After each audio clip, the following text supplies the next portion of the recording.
ਓਂਕਾਰ ਸਤਨਾਮ ਕਰਤਾ ਪੁਰਖ ਨਿਰਭਉ ਨਿਰਵੈਰ ਅਕਾਲ ਮੂਰਤ ਅਜੂਨੀ ਸੈਭੰ ਗੁਰ ਪ੍ਰਸਾਦ।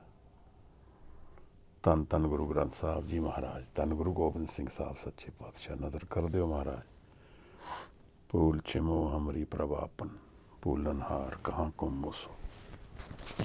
ਬਖਸ਼ ਦਿਓ ਦਰਵੇਸ਼।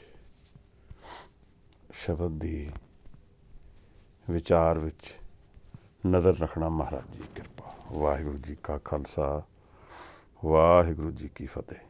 ਧੰਨ ਧੰਨ ਗੁਰੂ ਗ੍ਰੰਥ ਸਾਹਿਬ ਜੀ ਮਹਾਰਾਜ ਜੀ।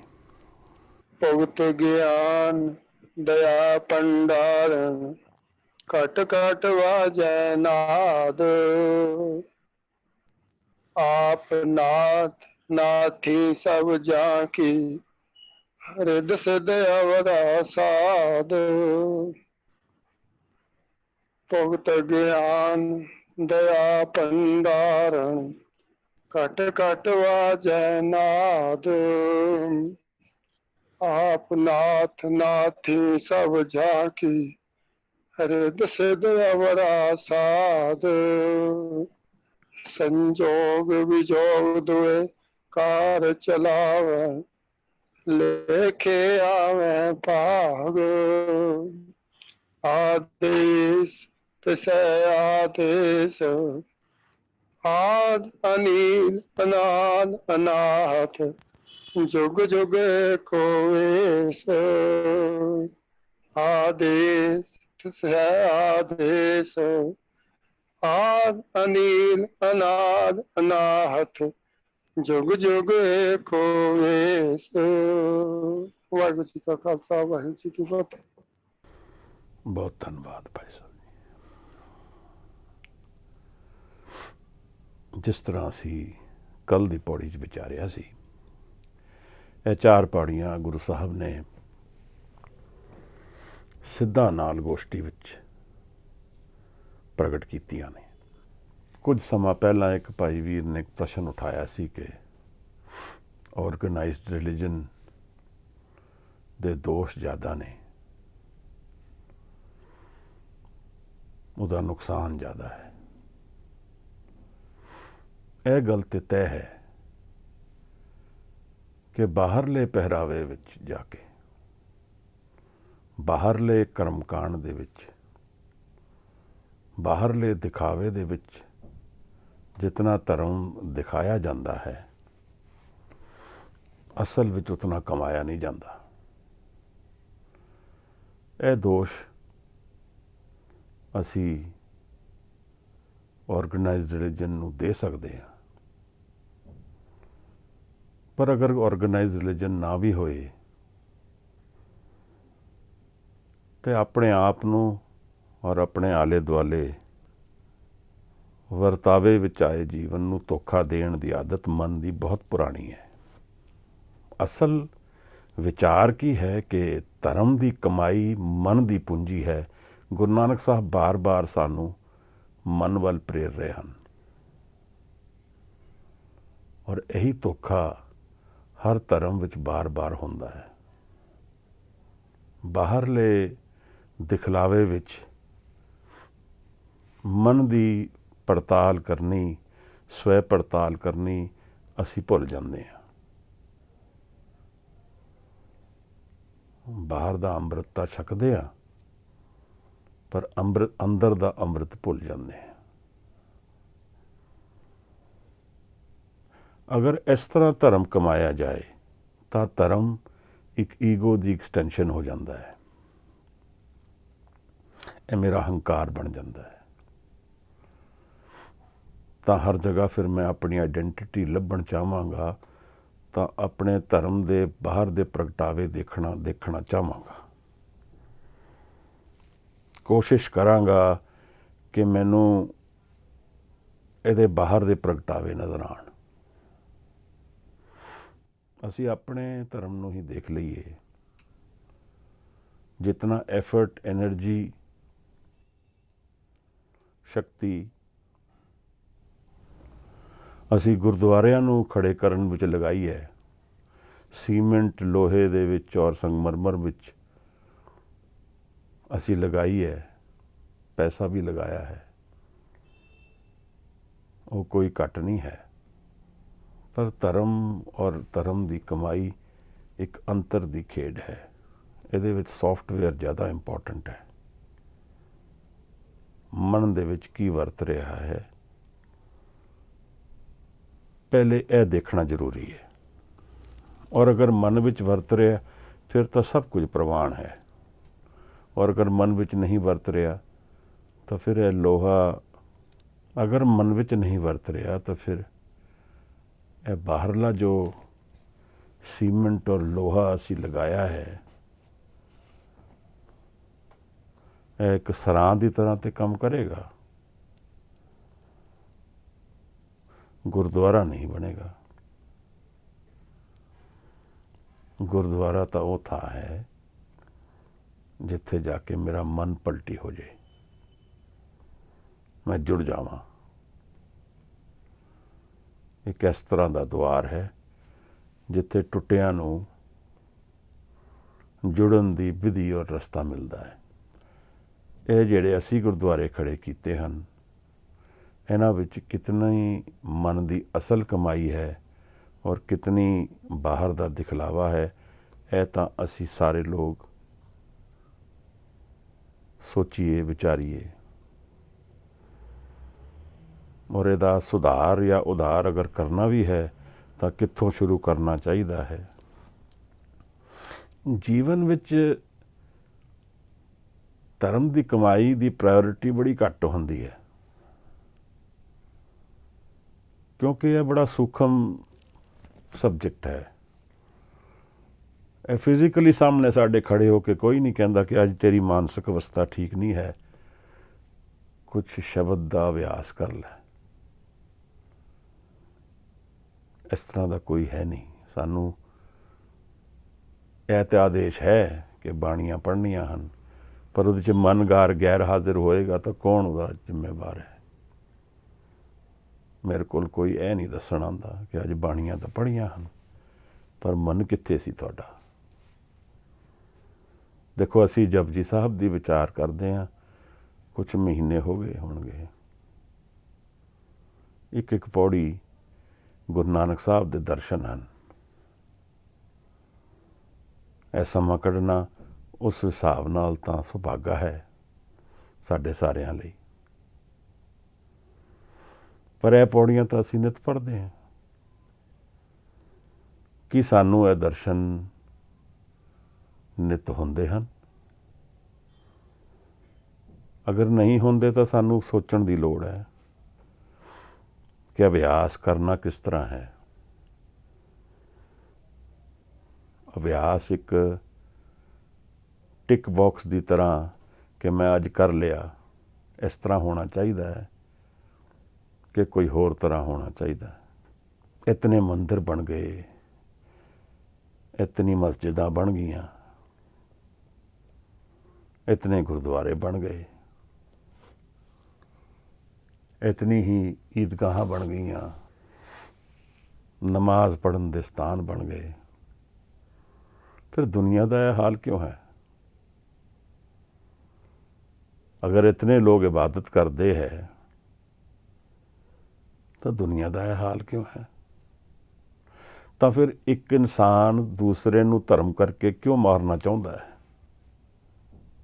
सारे धर्म अगर इस तरह दीयां गल्लां करन जिवें गुरु ग्रंथ साहब जी सानू उपदेश करते हैं, कई बार गुरु साहब धर्म की लकीर नू ही मेट देंदे हैं। धर्म का मतलब की है कि ऑर्गेनाइज्ड रिलीजन, जिवें मन जीते जगजीत की पौड़ी च साहिब ने दर्शन कराए। आई पंथी सगल जमाती, महाराज तो कहते हैं सारी जमात, सगल दुनिया ही सारी मेरी जमात है। एक बॉर्डरलैस सीमलैस क्रिएशन है जिहदे च मैं हिस्सा हाँ। कई बार इस तरह के दर्शन आते हैं। हिंदू मुसलमान की गल भी मेट देंदे हैं।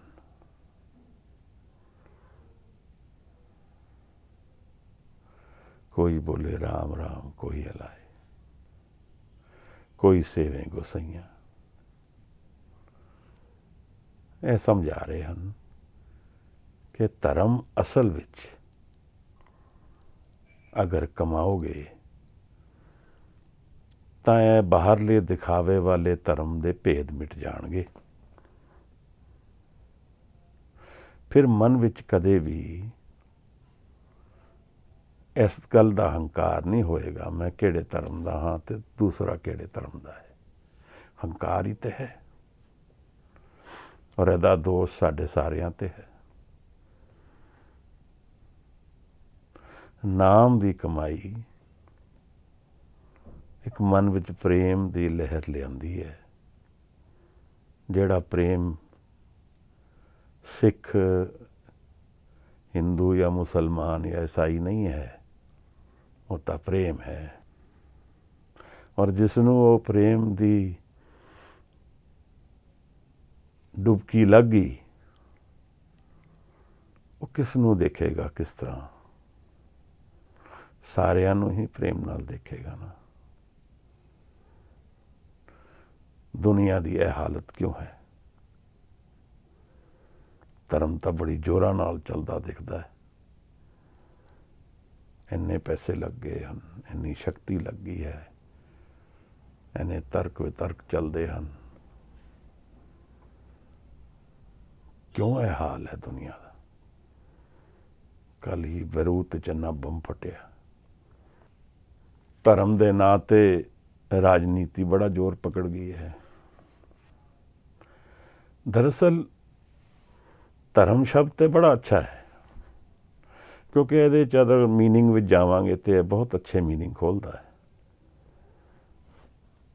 ਰਿਲੀਜਨ ਵਰਡ ਜਿਹੜਾ ਅੰਗਰੇਜ਼ਾਂ ਨੇ ਜਦੋਂ ਲੈਟਨ 'ਚੋਂ ਅੰਗਰੇਜ਼ੀ ਵਿੱਚ ਤਰਜੁਮਾ ਹੋਇਆ, ਮੈਨੂੰ ਲੱਗਦਾ ਕਈ ਉਹਦੇ ਵਿੱਚ ਗੱਲਾਂ। ਕੱਲ੍ਹ ਮੈਂ ਧਿਆਨ ਦੀ ਵੀ ਗੱਲ ਦੇਖਦਾ ਸੀ ਅਤੇ ਮੈਡੀਟੇਸ਼ਨ ਸ਼ਬਦ ਅੰਗਰੇਜ਼ੀ ਗਲਤ ਹੈ। ਇਹਦਾ ਮਤਲਬ ਧਿਆਨ ਨਹੀਂ ਹੈ। ਮੈਡੀਟੇਸ਼ਨ ਵਿੱਚ ਵਿਚਾਰ ਹੈ। ਔਰ ਲੈਟਿਨ ਤੋਂ ਮੈਨੂੰ ਲੱਗਦਾ ਜਦੋਂ ਤਰਜੁਮਾ ਹੋਇਆ, ਮੈਡੀਟੋਰੀਆ ਕਰਕੇ ਕੋਈ ਸ਼ਬਦ ਹੈ ਲੈਟਿਨ ਤੋਂ, ਜਦੋਂ ਉਹਦੇ 'ਚੋਂ ਬਦਲੀ ਕੀਤਾ ਅੰਗਰੇਜ਼ੀ 'ਚ ਲਿਖਿਆ ਗਿਆ, ਉਸ ਵੇਲੇ ਇਹ ਗਲਤੀਆਂ ਹੋਈਆਂ। ਬਹੁਤ ਧੋਖੇ ਨੇ ਇੱਥੇ। ਔਰ ਬਾਹਰਲੇ ਪੱਧਰ 'ਤੇ ਧੋਖਾ ਹੀ ਧੋਖਾ ਮਿਲੇਗਾ, ਕਿਉਂਕਿ ਅੱਖਾਂ ਦੇਖੀ ਸਾਨੂੰ ਕੀ ਪੜਤਾਲ ਹੈ ਅਸਲ ਧਰਮੀ ਕੌਣ ਹੈ।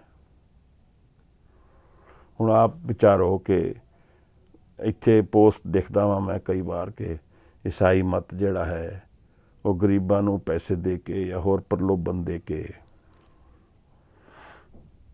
ਉਹਨਾਂ ਦੀ ਕਨਵਰਜਨ ਕਰਦੇ ਹਨ।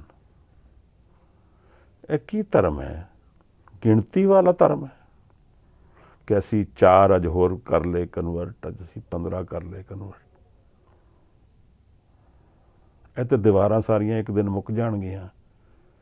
ਕੀ ਲੈ ਕੇ ਜਾਵਾਂਗੇ ਉੱਥੇ ਜਾ ਕੇ ਕਿ ਬਈ ਮੈਂ ਈਸਾਈ ਮਤ ਤੋਂ ਹਾਂ, ਕਿ ਬਈ ਇਹਦੇ ਫੋਲੋਅਰ ਜ਼ਿਆਦਾ ਨੇ ਇਸ ਕਰਕੇ ਜ਼ਿਆਦਾ ਰੱਬ ਸਾਨੂੰ ਧਿਆਨ ਦੇਗਾ। ਕਾਹਦਾ ਪਖੰਡ ਹੈ? ਉਹ ਕਨਵਰਟ ਕਰਨ ਵਾਲੇ ਵੀ ਔਰ ਹੋਣ ਵਾਲੇ ਵੀ ਦੋਨੋਂ ਹੀ ਧਰਮ ਨਹੀਂ ਜਾਣਦੇ ਹਨ। ਕਿਹੜਾ ਧਰਮ ਹੈ? ਅਤੇ ਵਪਾਰ ਹੈ। ਅਤੇ ਜਿਸ ਤਰ੍ਹਾਂ ਕੋਈ ਪੋਲੀਟੀਕਲ ਪਾਰਟੀ ਖੜੀ ਹੁੰਦੀ ਹੈ, ਇਹ ਇੱਕ ਪੈਸੇ ਦੀ ਪਾਰਟੀ ਖੜੀ ਹੋ ਗਈ। ਇਹਦੇ ਨਾਲ ਤਾਂ ਹੁਣ ਪੈਸਾ ਇਕੱਠਾ ਕਰਾਂਗੇ, ਇਹਨਾਂ ਤੋਂ ਦਿਆਂਗੇ ਇਹਨਾਂ ਨੂੰ, ਫਿਰ ਇਹਨਾਂ ਤੋਂ ਲਵਾਂਗੇ, ਫਿਰ ਇਨਫਲੂਐਂਸ ਆਏਗਾ, ਫਿਰ ਉੱਥੇ ਰਿਪੋਰਟ ਭੇਜਾਂਗੇ ਅਤੇ ਸ਼ਾਬਾਸ਼ੀ ਮਿਲੇਗੀ ਸਾਨੂੰ ਪੋਪ ਤੋਂ। ਇਹ ਕੀ ਹੈ? ਇਸ ਤਰ੍ਹਾਂ ਦੇਖਿਆ ਜਾਏ ਤਾਂ ਇਹ ਧਰਮ ਦੇ ਨਾਂ 'ਤੇ ਅਧਰਮ ਦੀ ਕਮਾਈ ਹੈ। ਗੁਰੂ ਔਰ ਸਿੱਖ ਦਾ ਪ੍ਰੇਮ ਤਾਂ ਅਧਿਆਤਮ ਦੀ ਵਪਾਰ ਦੀ ਗੱਲ ਹੈ। ਜਿਹੜਾ ਮੁੱਢ ਦਾ ਪ੍ਰਸ਼ਨ ਪੁੱਛੇਗਾ, ਜੀਵਨ ਦੀ ਤਹਿ ਵਿੱਚੋਂ ਜਿਹੜਾ ਪ੍ਰਸ਼ਨ ਉੱਠਦਾ ਹੈ, ਜਦੋਂ ਉਹ ਮੇਰਾ ਆਪਣਾ ਬਣੇਗਾ, ਫਿਰ ਉਹਦਾ ਜਵਾਬ ਧਰਮ ਹੈ। ਔਰ ਉਹਦੇ ਵਿੱਚ ਸਭ ਕੁਝ ਹੀ ਦਿੱਤਾ ਜਾਂਦਾ ਹੈ।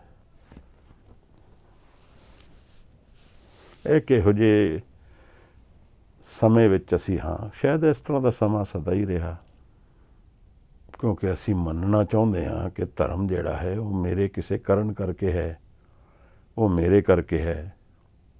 ਫਿਰ ਬਾਹਰ ਦੇ ਲੋਕਾਂ ਨੂੰ ਦਿਖਾਣਾ ਵੀ ਹੈ ਕਿ ਮੈਂ ਧਰਮੀ ਹਾਂ, ਤਾਂ ਉਹ ਸਾਰਾ ਇੱਕ ਐਕਸਟੈਂਸ਼ਨ ਉਸ ਮਨ ਦੀ ਹੈ ਜੋ ਹੰਕਾਰ ਤੇ ਆਧਾਰ ਤੇ ਹੈ। ਉਹਦੀ ਆਪਣੀ ਜਗ੍ਹਾ ਹੈ ਦੁਨੀਆ ਵਿੱਚ। ਜਦੋਂ ਇਹ ਜੀਵਨ ਜੀਂਦੇ ਹੋਏ ਕੋਈ ਆਪਣੇ ਹਉਮੈ ਤੋਂ ਪਰੇ ਚਲਾ ਜਾਂਦਾ ਹੈ, ਉਹ ਕਮਾਈ ਅਸਲ ਹੈ। ਉਹ ਫਿਰ ਉਹੀ ਕਰ ਸਕਦਾ ਜਿਹਦਾ ਪ੍ਰੇਮ ਹੋਏ ਮਨ ਵਿੱਚ। ਤੇ ਇਹ ਚਾਰੋਂ ਪੌੜੀਆਂ ਜਿਹੜੀਆਂ ਸਾਹਿਬ ਨੇ ਕੱਲ੍ਹ ਵੀ ਮਨ ਜੀਤੇ ਜਗਜੀਤ ਦੀ ਗੱਲ ਕੀਤੀ ਸੀ, ਅੱਜ ਔਰ ਦੋ ਅਗਲੀਆਂ ਪੌੜੀਆਂ ਇਹ ਸਾਰੀਆਂ ਆਦੇਸ਼ ਤੇ ਸੇ ਆਦੇਸ਼। ਇਹ ਉਸੇ ਨੂੰ ਨਮਸਕਾਰ ਹੈ ਜਿਹੜਾ ਸਭ ਸ੍ਰਿਸ਼ਟੀ ਦਾ ਬਣਾਉਣ ਵਾਲਾ ਹੈ। ਇਹ ਆਦੇਸ਼ ਜਿਹੜਾ ਹੈ, ਇਹ ਯੋਗੀ ਮਤ ਆਪਣੇ ਆਪ ਨੂੰ ਆਦੇਸ਼ ਕਰਦਾ ਹੈ। ਤਾਂ ਉਹਨਾਂ ਨੇ ਪੁੱਛਿਆ ਸਾਹਿਬ ਨੂੰ ਕਿ ਤੁਸੀਂ ਸਾਨੂੰ ਆਦੇਸ਼ ਨਹੀਂ ਕੀਤਾ, ਤਾਂ ਮਹਾਰਾਜ ਨੇ ਕਿਹਾ ਮੈਂ ਆਦੇਸ਼ ਉਹਨੂੰ ਕਰਦਾ ਹਾਂ। ਆਦੇਸ਼ ਤੇ ਸੇ ਆਦੇਸ਼, ਆਦ ਅਨੀਲ ਅਨਾਦ ਅਨਾਹਤ, ਜੁਗ ਜੁਗ ਏਕੋ ਵੇਸ। ਨਾਲ ਉਹਨਾਂ ਨੇ ਡਿਫਾਈਨ ਕਰਤਾ ਜਿਹੜਾ ਅਨਡਿਫਾਈਨਡ ਹੈ, ਜਿਹੜਾ ਸ਼ਬਦਾਂ ਵਿੱਚ ਲਿਆ ਨਹੀਂ ਜਾ ਸਕਦਾ, ਉਹਦੀ ਗੱਲ ਵੀ ਸਮਝਾ ਦਿੱਤੀ ਕਿ ਉਹ ਆਦ ਤੋਂ ਹੈ, ਜਦੋਂ ਸ੍ਰਿਸ਼ਟੀ ਨਹੀਂ ਵੀ ਤਾਂ ਵੀ ਹੈ। ਅਨੀਲ ਹੈ, ਅਨੀਲ ਦੇ ਕਈ ਅਰਥ ਬਣਦੇ ਹਨ। ਨੀਲਾ ਆਕਾਸ਼ ਵੀ ਹੈ, ਅਨੀਲ ਜਿਹੜਾ ਉਸ ਤੋਂ ਪਰੇ ਹੈ। ਗਿਣਤੀ ਦਾ ਮਤਲਬ ਨੀਲ, ਅਨੀਲ ਗਿਣਤੀ ਤੋਂ ਪਰੇ ਹੈ। ਨੀਲ ਦਾਗ, ਦਾਗ ਤੋਂ ਪਰੇ ਹੈ। ਹੋਰ ਵੀ ਨੀਲ ਦੇ ਕਈ ਅਰਥ ਨਿਕਲਦੇ ਹਨ। ਅਨਾਦ ਔਰ ਅਨਾਹਤ, ਜਿਹੜਾ ਕਦੇ ਮੁੱਕੇਗਾ ਨਹੀਂ। ਅਨਾਹਤ ਦੇ ਦੋ ਅਰਥ ਨਿਕਲਦੇ ਆ, ਜਿਸ ਚੋਂ ਸਾਊਂਡ ਵਿਦਆਊਟ ਸੋਰਸ, ਦੋ ਦੇ ਬਿਨਾਂ ਆਵਾਜ਼ ਜਿਹੜੀ ਆਏ। ਅਨਾਹਤ ਉਹ ਵੀ ਜਿਹੜਾ ਮਾਰਿਆ ਨਾ ਜਾ ਸਕੇ, ਜਿਹਦੀ ਹੱਤਿਆ ਨਾ ਹੋ ਜਾ ਸਕੇ। ਜੁਗ ਜੁਗ ਏਕੋ ਵੇਸ, ਜਿਹਦਾ ਹੋਣਾ ਨਿਰੰਤਰ ਇੱਕ ਹੀ ਸਮਾਨ ਹੈ, ਕੋਈ ਉਹਦੇ ਵਿੱਚ ਭੇਦ ਨਹੀਂ ਆਉਂਦਾ ਹੈ। ਇੱਥੇ ਪਹੁੰਚਦੇ ਹੋਏ ਵੀ ਕੋਈ ਸੌਖਾ ਕੰਮ ਨਹੀਂ ਹੈ। ਸੁਰਤ ਦੀ ਕਮਾਈ ਇਹ ਗਿਆਨ ਪ੍ਰਾਪਤ ਕਰ ਲੈਣਾ ਕਿ ਨਿਰੰਕਾਰ ਨੂੰ ਇਸ ਤਰ੍ਹਾਂ ਡਿਫਾਈਨ ਕਰਨਾ ਹੈ। ਅਸੀਂ ਤਾਂ ਪੜ੍ਹ ਦਿੰਦੇ ਹਾਂ, ਪਰ ਇੱਥੇ ਪਹੁੰਚਣਾ ਹੈ ਬਾਈ ਐਕਸਪੀਰੀਅੰਸ, ਔਰ ਫਿਰ ਉਸ ਨੂੰ ਕਨਵਰਟ ਕਰਨਾ ਹੈ। ਜਿਵੇਂ ਇਹ ਸਾਹਿਬ ਦਾ ਐਕਸਪੀਰੀਅੰਸ ਹੈ ਕਿ ਨਿਰੰਕਾਰ ਇਸ ਤਰ੍ਹਾਂ ਦਾ ਹੈ, ਜੁਗ ਜੁਗ ਏਕੋ ਵੇਸ। ਧਰਮ ਵਿੱਚ ਅਸੀਂ ਉਸ ਚੀਜ਼ ਨੂੰ ਗਿਣਾਂਗੇ ਜੋ ਮੇਰੀ ਆਪਣੀ ਹੈ, ਜਿਹੜੀ ਮੈਂ ਆਪਣੇ ਐਕਸਪੀਰੀਅੰਸ ਤੋਂ ਗੇਨ ਕੀਤੀ ਹੈ। ਮੈਂ ਵਿਚਾਰ ਲਿਆ ਕਿ ਨਿਰੰਕਾਰ ਆਨੰਦ ਦੇ ਦਰਸ਼ਨ ਹਨ, ਪਰ ਆਨੰਦ ਨਹੀਂ ਜਾਣਿਆ। ਫਿਰ ਉਹ ਮੇਰਾ ਐਕਸਪੀਰੀਅੰਸ ਨਹੀਂ ਕਹਾਇਆ ਜਾਏਗਾ। ਜੀਵਨ ਵਿੱਚ ਜੋ ਮੈਂ ਕਮਾਵਾਂਗਾ, ਮੇਰੇ ਮਨ ਵਿੱਚ ਜਿਹਦੀ ਛਾਪ ਜਾਏਗੀ, ਉਹੀ ਦਰਅਸਲ ਧਰਮ ਦੀ ਕਮਾਈ ਹੈ। ਹਰ ਕੋ ਨਾਮ ਜਪ ਨਿਰਮਲ ਕਰਮ, ਜਿਤਨੇ ਨਿਰਮਲ ਮੇਰੇ ਕਰਮ ਹੋ ਜਾਣ। ਜਿਤਨਾ ਮੈਂ ਹਰ ਦਾ ਨਾਮ ਜਪ ਕੇ ਆਪਣੇ ਆਪ ਤੋਂ ਪਰੇ ਚਲੇ ਜਾਵਾਂ, ਉਸ ਮਨ ਦੀ ਅਵਸਥਾ ਨੂੰ ਮੈਂ ਤਿਆਗ ਦਿਆਂ, ਜਿਹੜੀ ਚੇਂਜਿੰਗ ਹੈ। ਔਰ ਉਹ ਕਮਾਈ ਕਰਕੇ, ਉਹਦੀ ਕਿਰਪਾ ਕਰਕੇ ਹੀ ਹੋਏਗਾ। ਇੱਥੇ ਯੋਗੀ ਮਤ ਉਸ ਸਮੇਂ 'ਚ ਬੜਾ ਮੰਨਿਆ ਹੋਇਆ ਮਤ ਹੈ। ਔਰ ਭਾਈ ਗੁਰਦਾਸ ਦੀ ਬਾਣੀ ਪੜ੍ਹੀਏ ਤੇ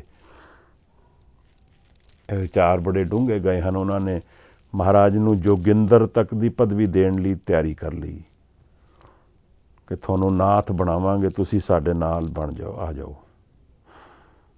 ਹੰਕਾਰ ਦੀ ਗੱਲ ਹੈ। ਭਾਈ ਗੁਰਦਾਸ ਤੇ ਇਹ ਲਿਖਦੇ ਹਨ ਕਿ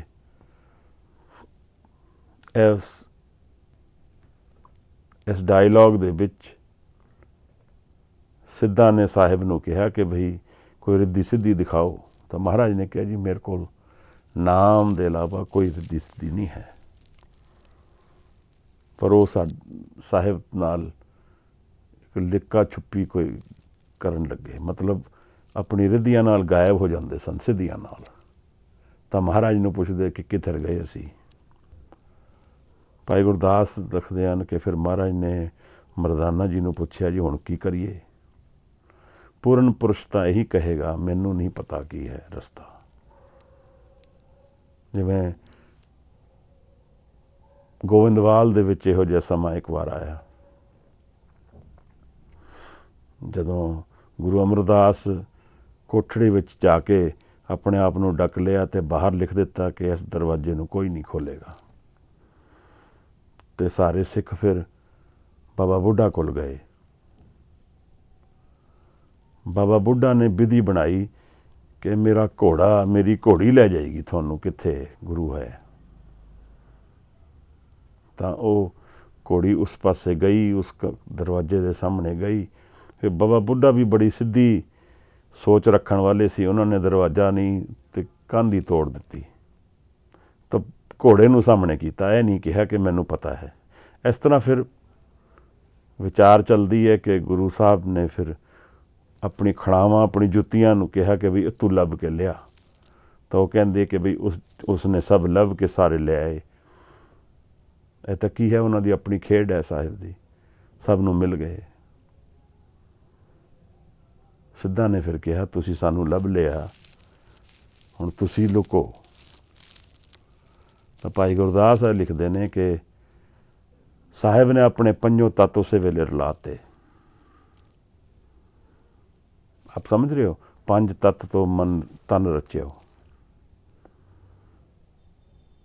ਅੱਗ ਹੈ, ਪਾਣੀ ਹੈ, ਹਵਾ ਹੈ,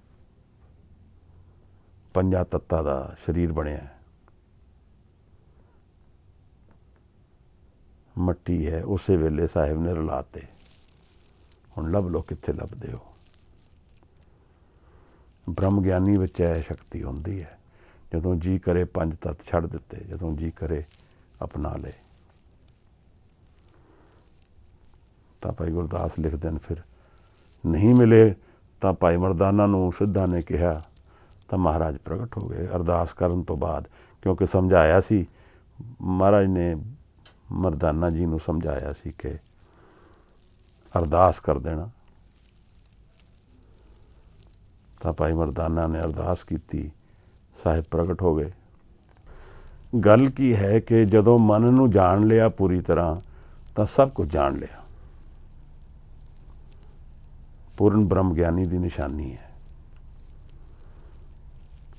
ਫਿਰ ਇੱਥੇ ਰਿੱਧੀ ਸਿੱਧੀ ਦੀ ਵੀ ਗੱਲ ਸਾਨੂੰ ਸਮਝਾਉਣਗੇ, ਜਿਹੜੀ ਸਮਝਣੀ ਜ਼ਰੂਰੀ ਹੈ, ਕਿਉਂਕਿ ਇਹ ਵੀ ਹੁੰਦਾ ਹੈ। ਮੈਨੂੰ ਇੱਕ ਵਾਰ ਇੱਕ ਸਾਧੂ ਇਸ ਤਰ੍ਹਾਂ ਦਾ ਮਿਲਿਆ, ਇਹ ਪਹਾੜਾਂ 'ਚ ਘੁੰਮਦੇ ਰਹਿੰਦੇ, ਅਤੇ ਉਹਨੇ ਮੈਨੂੰ ਕਿਹਾ ਕਿ ਮੈਂ ਤੁਹਾਡੇ ਤੋਂ ਇੱਕ ਲੋਈ ਲੈਣੀ ਹੈ। ਮੈਂ ਕਿਹਾ ਮੇਰੇ ਕੋਲ ਤਾਂ ਲੋਈ ਹੈ ਨਹੀਂ ਸੀਗੀ, ਮੈਂ ਛੱਡ ਆਇਆ ਘਰੇ। ਕਹਿੰਦੇ ਨਹੀਂ ਤੁਹਾਡੇ ਸਮਾਨ 'ਚ ਫਲਾਣੇ ਰੰਗ ਦੀ ਲੋਈ ਪਈ ਹੈ। ਮੈਂ ਵੀ ਹੈਰਾਨ ਹੋਇਆ, ਇਹਨੂੰ ਕਿਵੇਂ ਪਤਾ ਲੱਗਦਾ। ਪਰ ਇਹ ਰਿੱਧੀਆਂ ਸਿੱਧੀਆਂ, ਇਹਦੇ 'ਚ ਕੁਛ ਨਹੀਂ ਹੈ। ਆਪਣੇ ਆਪ ਨੂੰ ਹੋਰ ਕਨਫਿਊਜ਼ਨ ਕ੍ਰੀਏਟ ਹੋ ਜਾਂਦੀ, ਇੱਕ ਨਵਾਂ ਰੂਪ ਮਾਇਆ ਦਾ। ਇਸ ਤਰ੍ਹਾਂ ਹੁਣ ਆਈਏ ਅਸੀਂ ਵਿਚਾਰੀਏ, ਇਸ ਪੌੜੀ ਦੀ ਗੱਲ ਚਲਾਈਏ। ਇਹ ਪਹਿਲੀ ਪੰਕਤੀ ਵਿੱਚ 2-3 ਸ਼ਬਦ ਨੇ ਜਿਹੜੀ ਯੋਗ ਮਤ ਤੋਂ ਆਏ ਹਨ, ਭੁਗਤ, ਭੰਡਾਰਨ ਔਰ ਨਾਦ। ਯੋਗ ਮਤ ਵਿੱਚ ਕੀ ਹੁੰਦਾ ਹੈ ਕਿ ਇਹ ਜਦੋਂ ਆਪਣਾ ਲੰਗਰ ਜਾਂ ਕੁਝ ਚਲਾਉਂਦੇ ਨੇ ਉਸਨੂੰ ਭੁਗਤ ਔਰ ਭੰਡਾਰਨ, ਇੱਕ ਭੰਡਾਰਨੀ ਹੁੰਦਾ ਜਿਹੜਾ ਉਸਨੂੰ ਬਣਾਉਂਦਾ ਹੈ, ਔਰ ਫਿਰ ਭੁਗਤ ਹੁੰਦਾ ਜਿਹੜਾ ਉਸਨੂੰ ਖਾਣਾ, ਉਹਦਾ ਉਸਨੂੰ ਭੋਗਣਾ। ਇਹ ਕੁਛ ਰੋਟੀ ਦੇ ਨਾਲ ਕੁਛ ਹੋਰ ਚੀਜ਼ਾਂ ਮਿਲਾ ਕੇ ਘੋਲ ਜਿਹਾ ਬਣਾਇਆ ਜਾਂਦਾ ਹੈ, ਫਿਰ ਉਹ ਵਰਤਾਇਆ ਜਾਂਦਾ ਹੈ। ਇਹ ਅਗਲੀ ਪੌੜੀ ਵਿੱਚ ਵੀ ਤੀਸਰੀ ਲਾਈਨ ਵਿੱਚ ਜਦੋਂ ਪੰਕਤੀ ਵਿੱਚ ਸਾਹਿਬ ਕਹਿੰਦੇ ਨੇ ਭਾਗ ਦੀ ਗੱਲ ਕਰਦੇ ਨੇ ਨਾ, ਉਹ ਭਾਗ ਕਰਦੇ ਨੇ ਆਪਣੇ ਸਾਰੇ ਲੰਗਰ ਦੇ ਭਾਗ ਕਰਕੇ। ਉਹ ਜਿਹੜੇ ਭਾਗ ਨੇ ਫਿਰ ਉਹ ਭਾਗ ਵਰਤਾਏ ਜਾਂਦੇ ਨੇ। ਮਹਾਰਾਜ ਨੇ ਸਾਨੂੰ ਇੱਥੇ ਇਹ ਸਮਝਾਇਆ ਹੈ ਕਿ ਭੁਗਤ ਗਿਆਨ ਹੈ। ਭੁਗਤ ਖਾਣਾ ਜਿਹੜਾ ਹੈ ਇੱਥੇ ਹੁਣ ਇੱਕ ਤਾਂ ਭੋਗ ਜਿਹੜਾ ਅਸੀਂ ਸਰੀਰਕ ਖਾਣਾ ਖਾਂਦੇ ਹਾਂ, ਔਰ ਇੱਕ ਜਿਹੜੀ ਮਨ ਦੀ ਭੁੱਖ ਹੈ। ਇਹ ਵੈਸੇ ਤਾਂ ਅਲੱਗ-ਅਲੱਗ ਚੀਜ਼ਾਂ ਨੇ, ਪਰ ਇਹਨਾਂ ਦਾ ਰਿਲੇਸ਼ਨ ਹੈ। ਜਿਤਨਾ ਸੇਸ਼ੀਏਟਡ ਮੇਰਾ ਮਨ ਹੋਏਗਾ ਉਤਨੀ ਭੁੱਖ ਘੱਟ ਲੱਗੇਗੀ। ਜਿਤਨਾ ਮੈਂ ਖੁਸ਼ੀ 'ਚ ਹੋਵਾਂਗਾ ਉਤਨਾ ਮੈਨੂੰ ਜੀ ਨਹੀਂ ਕਰੇਗਾ ਖਾਣ ਦਾ। ਜਿਵੇਂ ਕੋਈ ਬਹੁਤ ਸੈਲੀਬ੍ਰੇਸ਼ਨ ਚੱਲਦੀ ਹੋਏ ਕਿਸੇ ਵਿਆਹ ਦੀ, ਤੁਸੀਂ ਇਮੈਜਨ ਕਰੋ, ਅਤੇ ਫਿਰ ਉਹ ਘਰ ਵਾਲੇ ਕਹਿੰਦੇ ਨਹੀਂ ਸਾਨੂੰ ਭੁੱਖ ਨਹੀਂ ਹੈ। ਫਿਰ ਉਹ ਭੁੱਖ ਕਿੱਥੇ ਗਈ? ਉਸ ਖੁਸ਼ੀ ਦੇ ਮਾਹੌਲ ਦੇ ਵਿੱਚ ਜੋ ਮਨ ਹੈ ਉਹ ਤ੍ਰਿਪਤ ਹੋ ਗਿਆ, ਤਾਂ ਉਹਨੂੰ ਭੁੱਖ ਦੀ ਲੋੜ, ਫਿਰ ਰੋਟੀ ਦੀ ਲੋੜ ਨਹੀਂ ਮਹਿਸੂਸ ਹੁੰਦੀ। ਤਾਂ ਮਹਾਰਾਜ ਕਹਿੰਦੇ ਨੇ ਕਿ ਜਿਹੜਾ ਇਹ ਭੋਗਣਾ ਹੈ, ਇਹ ਗਿਆਨ ਜਿਹੜਾ ਹੈ ਮਨ ਦਾ ਭੋਗਣਾ ਹੈ। ਮਨ ਵਿੱਚ ਅਗਰ ਗਿਆਨ ਹੈ, ਗਿਆਨ ਦਾ ਕੀ ਮਤਲਬ ਹੈ? ਮੈਂ ਕਈ ਕਿਤਾਬਾਂ ਪੜ੍ਹ ਲਵਾਂ, ਕਈ ਚੀਜ਼ਾਂ ਦਾ ਗਿਆਨ ਪ੍ਰਾਪਤ ਕਰ ਲਵਾਂ, ਕਈ ਲੋਕਾਂ ਨੂੰ ਮੈਂ ਕੋਟ ਕਰ ਦਿਆਂ, ਕਈ ਵਿਚਾਰ ਮੈਂ ਆਪ ਨਾਲ ਸਾਂਝੇ ਕਰ ਲਵਾਂ, ਸਾਰੇ ਪੜ੍ਹੇ ਹੋਏ ਬਾਹਰ ਦੇ ਹੋਣ, ਉਸ ਗਿਆਨ ਦੀ ਗੱਲ ਗਿਆਨ ਨਹੀਂ ਹੈ। ਮਨ ਦੇ ਵਿੱਚ ਅਵੇਅਰਨੈਸ ਕਿੰਨੀ ਹੈ ਕ੍ਰੀਏਸ਼ਨ ਬਾਰੇ? ਮਨ ਦੇ ਵਿੱਚ ਇਹ ਗਿਆਨ ਕਿਤਨਾ ਹੈ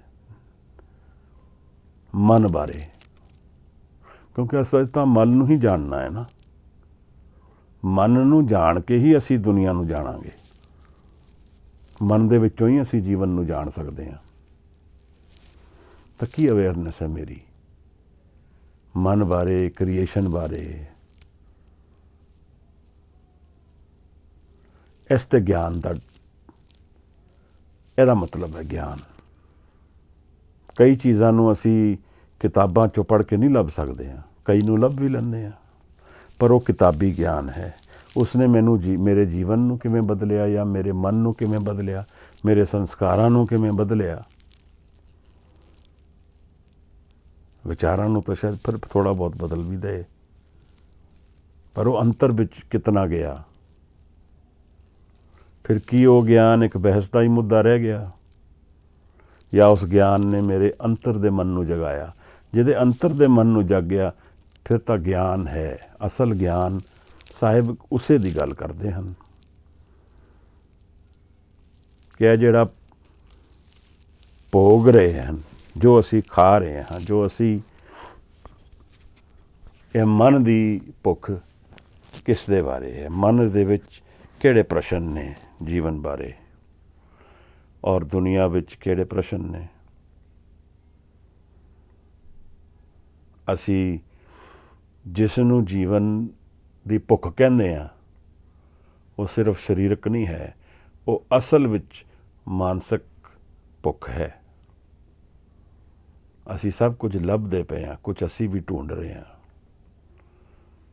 ਆਪਣੀ ਕੰਪਲੀਟਨੈਸ ਲੱਭ ਰਹੇ ਹਾਂ, ਮਨ ਨੂੰ ਪੂਰਾ ਕਰਨ ਦਾ ਯਤਨ ਕਰਦੇ ਪਏ ਹਾਂ ਕਿ ਮਨ ਇੱਕ ਅਧੂਰੇਪਨ ਵਿੱਚ ਰਹਿ ਰਿਹਾ ਹੈ, ਇੱਕ ਲੋਨਲੀਨੈਸ ਵਿੱਚ ਹੈ, ਇੱਕ ਉਦਾਸੀਨਤਾ ਦੇ ਵਿੱਚ ਹੈ, ਕਿਉਂਕਿ ਸਭ ਕੁਝ ਲੱਭ ਕੇ ਵੀ ਕੁਝ ਨਹੀਂ ਲੱਭ ਰਿਹਾ। ਜਿਹਦਾ ਤਾਂ ਜੀਵਨ ਪੂਰੇ ਪਦਾਰਥ ਦੇ ਦੌੜ ਵਿੱਚ ਨਿਕਲ ਜਾਂਦਾ ਹੈ, ਉਹ ਤਾਂ ਫਿਰ ਵੀ ਪਦਾਰਥ ਦੀ ਦੌੜ ਵਿੱਚ ਹੀ ਰਹਿੰਦਾ ਹੈ। ਜਿਸ ਨੂੰ ਕੁਝ ਮਿਲ ਜਾਂਦਾ ਹੈ ਉਹ ਤਾਂ ਸਮਝ ਜਾਂਦਾ ਕਿ ਇਸ ਮਿਲਣ ਵਿੱਚ ਵੀ ਕੁਝ ਨਹੀਂ ਰੱਖਿਆ। ਜਿਹਨੂੰ ਨਹੀਂ ਮਿਲਦਾ ਉਹ ਇਹੀ ਸੋਚਦਾ ਰਹਿੰਦਾ ਕਿ ਪਤਾ ਮਿਲ ਜਾਏ ਤਾਂ ਮੈਨੂੰ ਸਭ ਕੁਝ ਮਿਲ ਜਾਏਗਾ।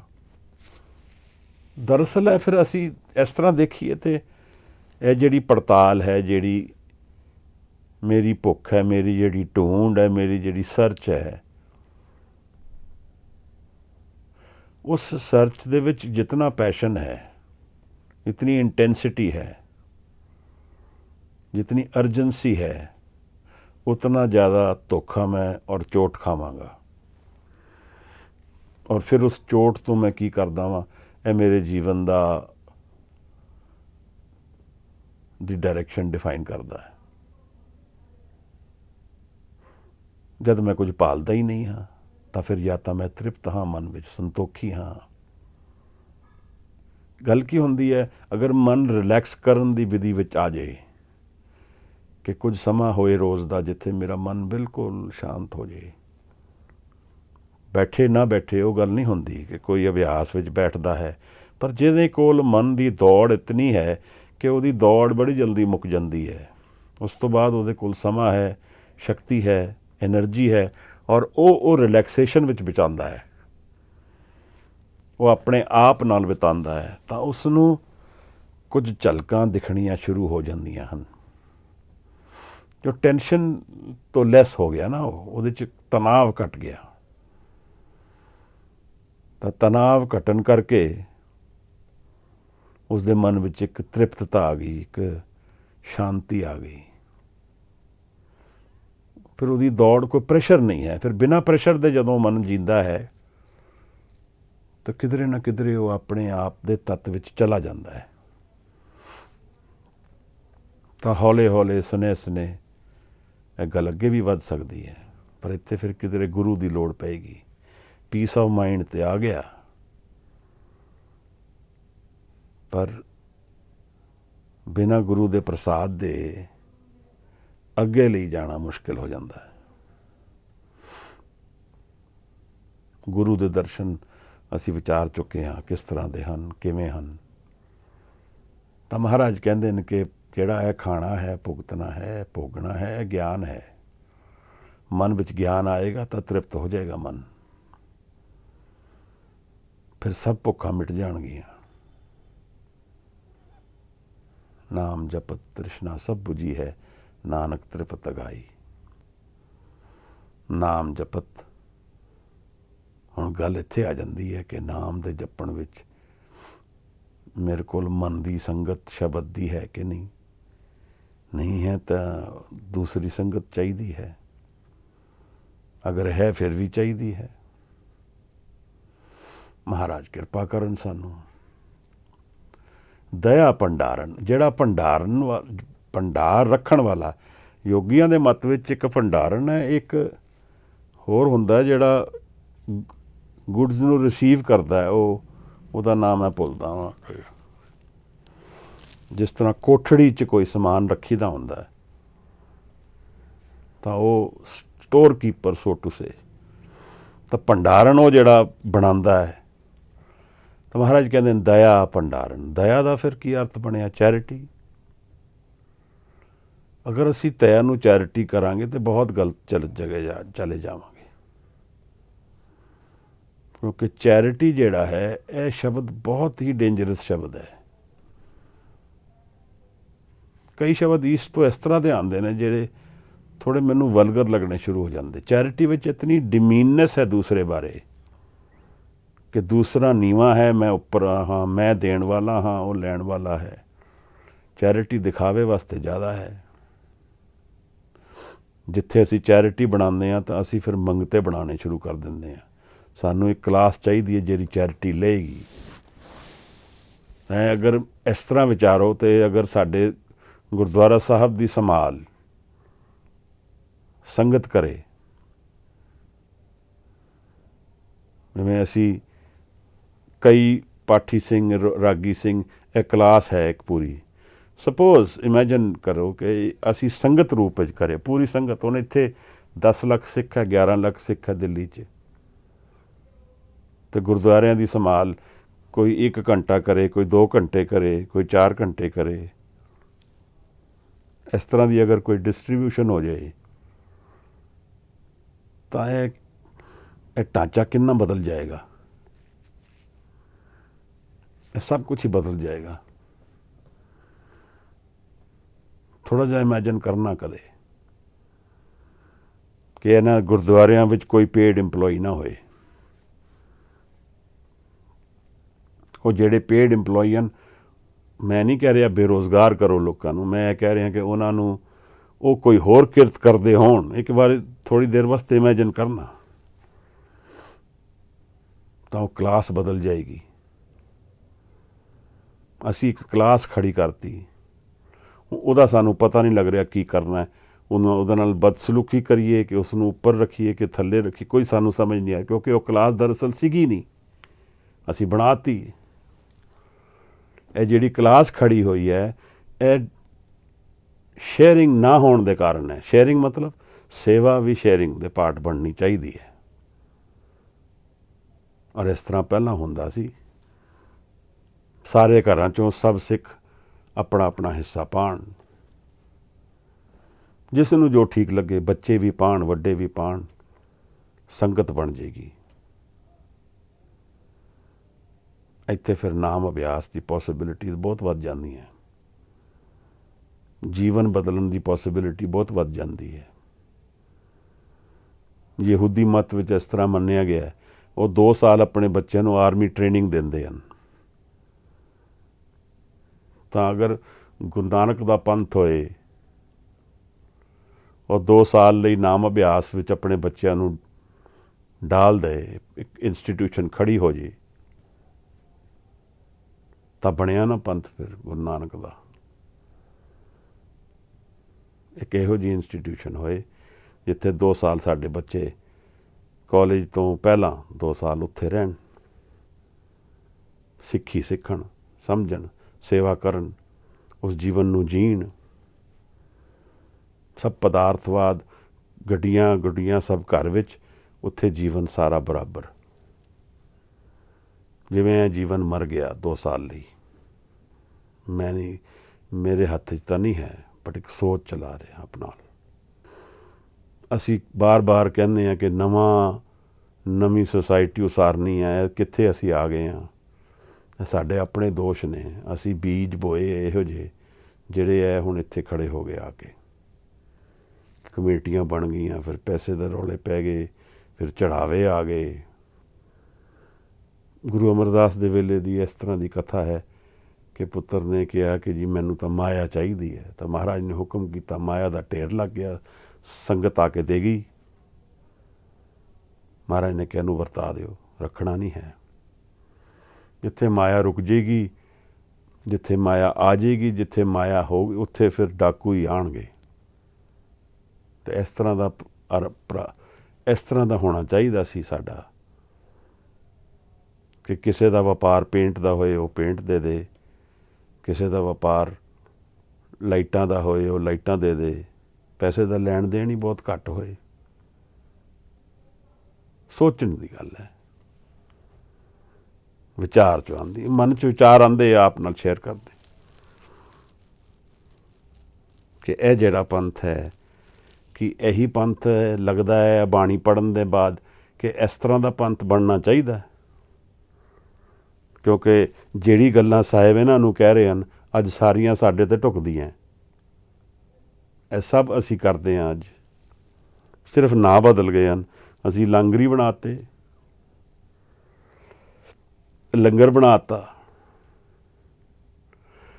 ਸਾਹਿਬ ਕਹਿੰਦੇ ਨੇ ਦਇਆ ਜਿਹੜੀ ਕੰਪੈਸ਼ਨ, ਪ੍ਰੇਮ ਨਾਲ ਭਰਿਆ ਮਨ ਹੋਏ,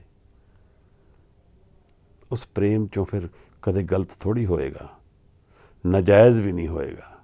ਔਰ ਦੂਸਰੇ ਨੂੰ ਦਿਖਾਵੇ ਵਾਸਤੇ ਨਹੀਂ ਦਿੱਤਾ ਜਾਂਦਾ, ਫਿਰ ਪ੍ਰੇਮ ਵਿੱਚ ਦਿੱਤਾ ਜਾਂਦਾ ਹੈ।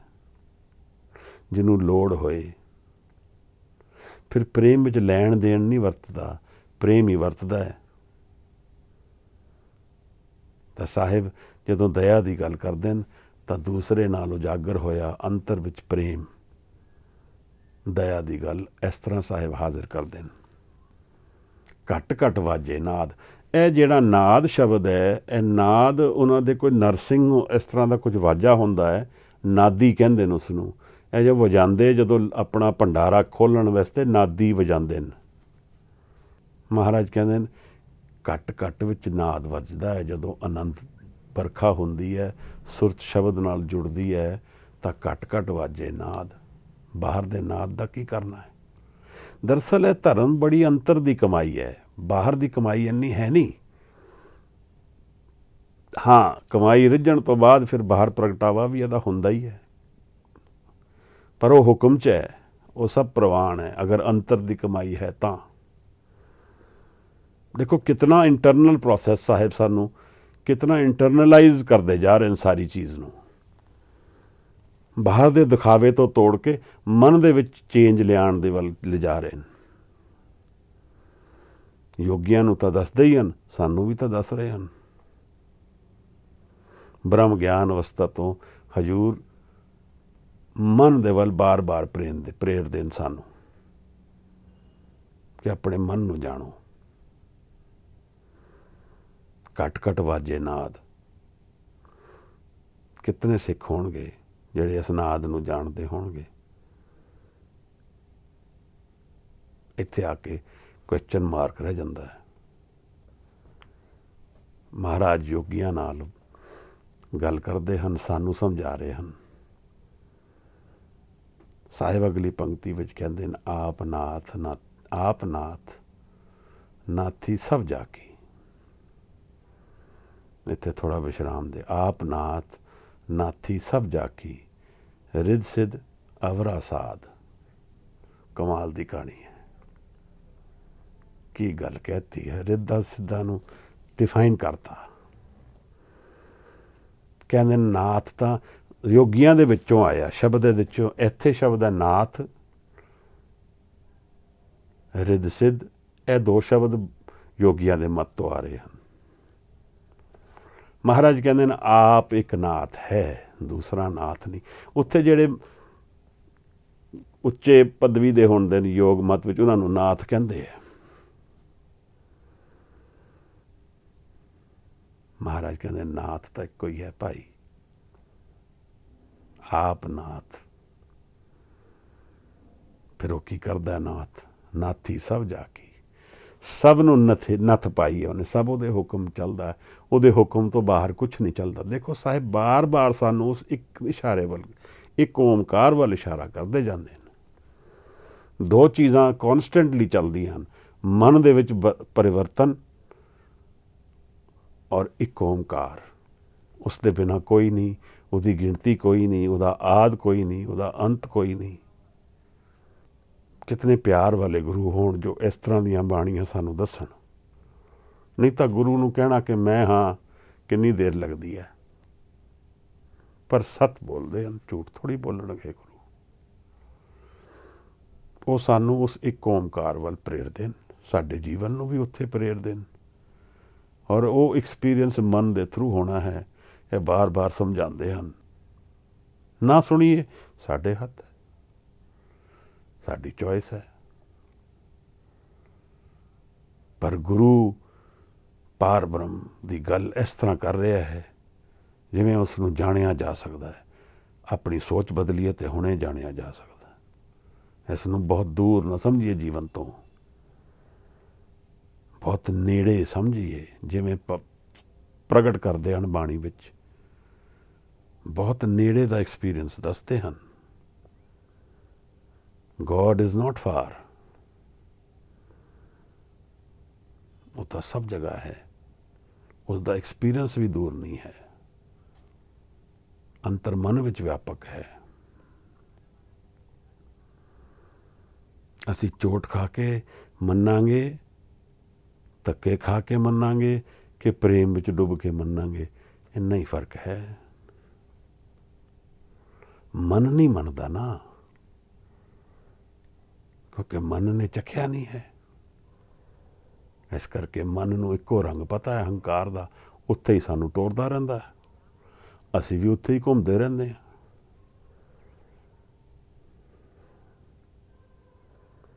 कुछ फिरदौस में दो जग को जोड़ने जाना, सैर करने को कुछ और जगह ही सही।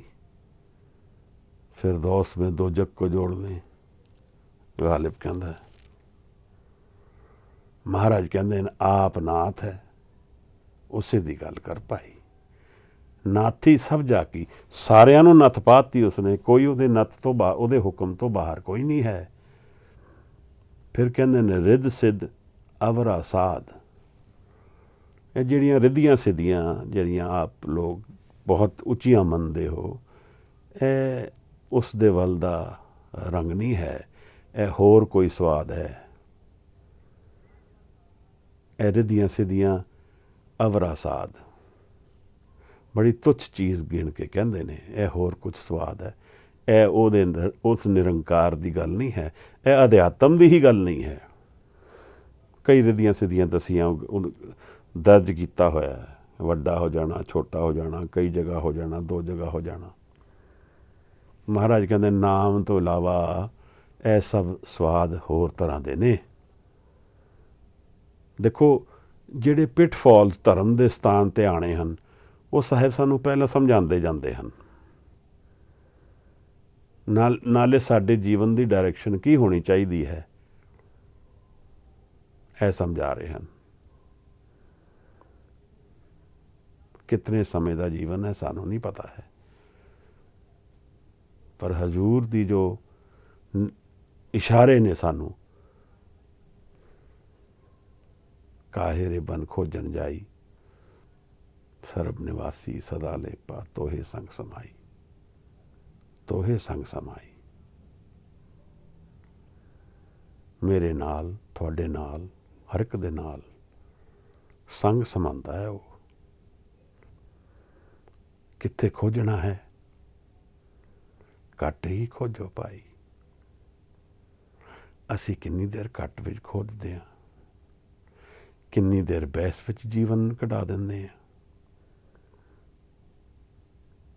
ਕਿੰਨੀ ਦੇਰ ਬਾਹਰ ਦੀ ਦੁਨੀਆ ਵਿੱਚ ਉਲਝਦੇ ਹਾਂ, ਕਿੰਨੀ ਦੇਰ ਅੰਤਰ ਵਿੱਚ ਜਾਂਦੇ ਹਾਂ। ਬਾਹਰ ਭੀਤਰ ਇੱਕ ਹੋ ਜਾਣੇ, ਐ ਗੁਰ ਗਿਆਨ ਬਤਾਈ। ਕਹੋ ਨਾਨਕ ਜਨ ਨਾਨਕ ਬਿਨ ਆਪਾ ਚੀਨੇ, ਮਿਟੇ ਨਾ ਭਰਮ ਕੀ ਕਾਈ। ਬਿਨਾਂ ਆਪਣੇ ਅੰਤਰ ਦੇ ਮਨ ਨੂੰ ਜਾਣੇ ਸਾਡੇ ਮਨ ਦੀ ਕਾਈ ਨਹੀਂ ਜਾਏਗੀ। ਬਾਰ ਬਾਰ ਮਨ ਪਕੜ ਜਾਏਗਾ, ਬਾਰ ਬਾਰ ਛੁੱਟਦਾ ਜਾਏਗਾ। ਇਹਨੂੰ ਜਿੱਤਣ ਦੀ ਵਿਧੀ ਦੱਸਦੇ ਹਨ ਗੁਰੂ ਨਾਨਕ ਸਾਹਿਬ। ਬਸ ਨਹੀਂ ਚੱਲਦਾ ਤਾਂ ਅਰਦਾਸ ਕਰੀਏ ਕਿ ਕੁਛ ਹਜ਼ੂਰੀ ਸਾਡੇ ਜੀਵਨ ਵਿੱਚ ਵੀ ਆਏ, ਅਸੀਂ ਪਲਟ ਦਈਏ ਮਨ ਨੂੰ ਔਰ ਕੁਛ ਉਡਾਰੀ ਮਾਰ ਸਕੀਏ ਨਾਮ ਦੀ। ਮਹਾਰਾਜ ਕਹਿੰਦੇ ਨੇ ਰਿੱਧ ਸਿੱਧ ਅਵਰਾ ਸਾਧ, ਇਹ ਤੇ ਹੋਰ ਤਰ੍ਹਾਂ ਦੇ ਸਵਾਦ ਹਨ, ਇਹਨਾਂ ਦੀ ਕੋਈ ਗੱਲ ਕਰਨ 'ਚ ਨਹੀਂ ਹੈ। ਰਿੱਧ ਸਿੱਧ ਅਵਰਾ ਸਾਧ ਸੰਜੋਗ। ਫਿਰ ਇੱਥੇ ਗੱਲ ਇੱਕ ਹੋਰ ਆਉਂਦੀ ਹੈ ਬਈ ਉਹ ਜਿਹੜਾ ਭੰਡਾਰਨ ਹੈ ਉਹਦੇ 'ਚ ਭਾਗ ਬਣਦੇ ਹੈ, ਤਾਂ ਉਹ ਸਾਹਿਬ ਨੂੰ ਪ੍ਰੇਰਦੇ ਹਨ, ਤੁਸੀਂ ਸਾਨੂੰ ਆ ਜਾਓ, ਸਾਡੇ ਨਾਲ ਆ ਜਾਓ ਗੁਰੂ ਨਾਨਕ, ਅਤੇ ਅਸੀਂ ਤੁਹਾਡੇ ਗੱਫੇ ਤੁਹਾਡੇ ਵਧਾ ਦਿਆਂਗੇ। ਜੋ ਭਾਗ ਮਿਲਣਾ ਸੀ ਉਸ ਤੋਂ ਵੱਧ ਮਿਲੇਗਾ। ਫਿਰ ਉਹ ਵੀ ਯੋਗੀ ਤਾਂ ਉਹ ਵੀ ਸਟਿਮੂਲੇਟ ਲੈਂਦੇ ਆ, ਮੈਰੂਆਨਾ, ਉਹ ਵੀ ਉਹਨਾਂ ਨੂੰ ਵੀ ਗੱਫੇ ਕਹਿੰਦੇ ਹੈ। ਤਾਂ ਮਹਾਰਾਜ ਨੂੰ ਉਹ ਲਾਲਚ ਦਿੰਦੇ ਹੈ ਕਿ ਭਾਈ ਤੁਹਾਡੇ ਨਾਨਕ ਤੁਹਾਡੇ ਗੱਫੇ ਬਣ ਜਾਣਗੇ ਵੱਡੇ, ਤੁਹਾਨੂੰ ਨਾਥ ਬਣਾ ਦਿਆਂਗੇ, ਜੋਗਿੰਦਰਾ ਬਣਾ ਦਿਆਂਗੇ। ਗੁਰੂ ਨਾਨਕ ਸਾਹਿਬ ਜੀ ਕਹਿੰਦੇ ਸੰਜੋਗ ਵਿਜੋਗ ਦੋਏ ਕਾਰ ਚਲਾਵੇ। ਇਹ ਮਿਲਣਾ ਤੇ ਵਿਛੜਨਾ ਇਸ ਤੇ ਦੁਨੀਆ ਚੱਲਦੀ ਹੈ। ਮਿਲਣ ਔਰ ਵਿਛੜਨ ਵਿੱਚ ਹੀ ਦੁਨੀਆ ਚੱਲ ਰਹੀ ਹੈ। ਅਸੀਂ ਹੁਣ ਮਿਲੇ ਹਾਂ, ਇਹ ਮਿਲਣਾ ਹੈ, ਫਿਰ ਵਿਛੜੇ ਹਾਂ। ਇਹ ਸਾਡੀ ਲਾਈਫ ਦੀ ਕਾਰ ਚਲਾਉਂਦਾ ਹੈ, ਇਹ ਸਾਡਾ ਜੀਵਨ ਇਸ ਤਰ੍ਹਾਂ ਚੱਲਦਾ ਹੈ। ਲੇਖੇ ਆਵੇ ਭਾਗ, ਜੋ ਮੇਰੇ ਕਰਮਾਂ ਦੇ ਹਿਸਾਬ ਨਾਲ ਮੇਰਾ ਭਾਗ ਬਣੇਗਾ, ਗੁਰੂ ਨਾਨਕ ਕਹਿੰਦੇ ਉਹ ਮੇਰਾ ਭਾਗ ਹੈ। ਯੋਗੀ ਵਧਾ ਰਹੇ ਹਨ, ਗੱਫੇ ਦੇਣਾ ਚਾਹੁੰਦੇ ਹਨ। ਕੋਈ ਹੋਰ ਹੁੰਦਾ ਤੇ ਬੜਾ ਮਾਣ ਲੈਂਦਾ ਕਿ ਇਹ ਯੋਗੀ ਮਤ ਵਾਲੇ ਮਾਣਦੇ ਰਹੇ ਸਾਨੂੰ, ਪਰ ਗੁਰੂ ਨਾਨਕ ਸਾਹਿਬ ਸੱਚ ਦੇ ਵਪਾਰੀ, ਅਧਿਆਤਮ ਔਰ ਬ੍ਰਹਮ ਗਿਆਨ ਅਵਸਥਾ ਦੇ ਮਾਲਕ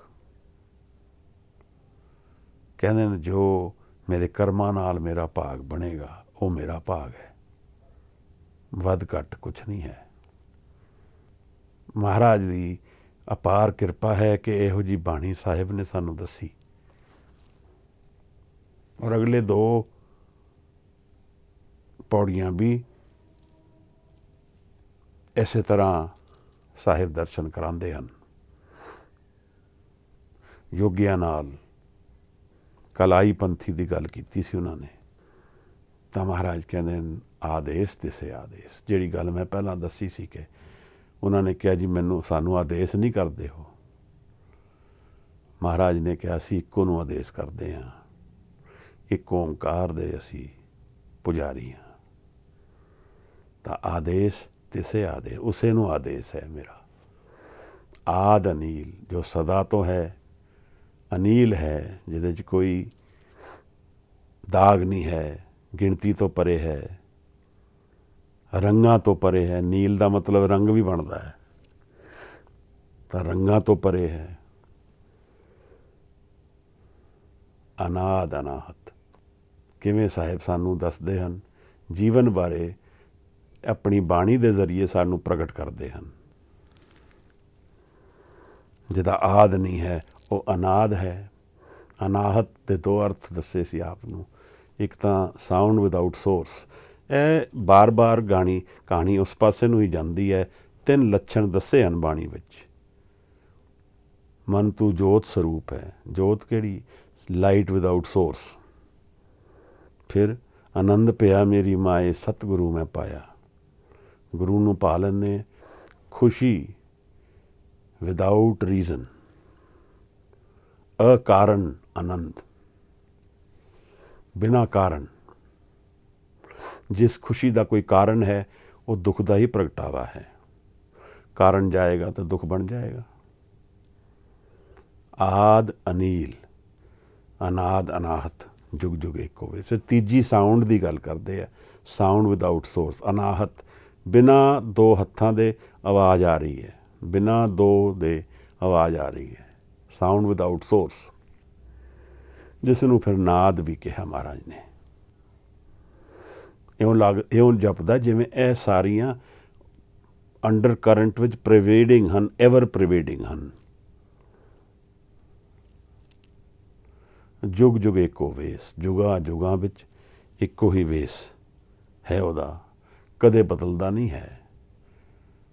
ਕਦੇ ਉਹਦੇ ਦਰਸ਼ਨ ਵਿੱਚ ਫਰਕ ਨਹੀਂ ਆਉਂਦਾ। ਦਰਸ਼ਨ ਯਾਨੀ ਉਹਦੀ ਪ੍ਰੈਜ਼ੈਂਸ ਵਿੱਚ, ਉਹਦੀ ਕੁਆਲਿਟੀ ਵਿੱਚ। ਮਹਾਰਾਜ ਅੱਜ ਦੀ ਪੌੜੀ ਦੀ ਵਿਚਾਰ ਆਪ ਪ੍ਰਵਾਨ ਕਰਨਾ। ਕੋਈ ਆਪ ਇਹਦੇ ਵਿੱਚ ਸ਼ੋਧ ਕਰਨਾ ਚਾਹੋ ਤਾਂ ਮੋਸਟ ਵੈਲਕਮ। ਪਰ ਗੁਰੂ ਸਾਹਿਬ ਦੇ ਦਰਸ਼ਨ ਹੁੰਦੇ ਰਹਿਣ ਸਾਰਿਆਂ ਨੂੰ। ਮਹਾਰਾਜ ਆਪਣੀ ਕਿਰਪਾ ਸਾਡੇ ਜੀਵਨ 'ਤੇ ਕਰਨ। ਸ਼ਬਦ ਦੀ ਹਜ਼ੂਰੀ ਜੀਵਨ ਵਿੱਚ ਆਏ, ਸਾਨੂੰ ਵੀ ਗਿਆਨ ਮਿਲੇ ਜੀਵਨ ਦਾ, ਮਨ ਦਾ। ਅਧਿਆਤਮ ਦੀ ਖੇਡ ਸਾਡੇ ਜੀਵਨ ਵਿੱਚ ਖੁੱਲ੍ਹ ਸਕੇ, ਇਹ ਅਰਦਾਸ ਮੈਂ ਵੀ ਕਰਦਾ ਹਾਂ, ਆਪ ਵੀ ਕਰੋ। ਬਹੁਤ ਬਹੁਤ ਧੰਨਵਾਦ। ਜੀ ਆਇਆਂ।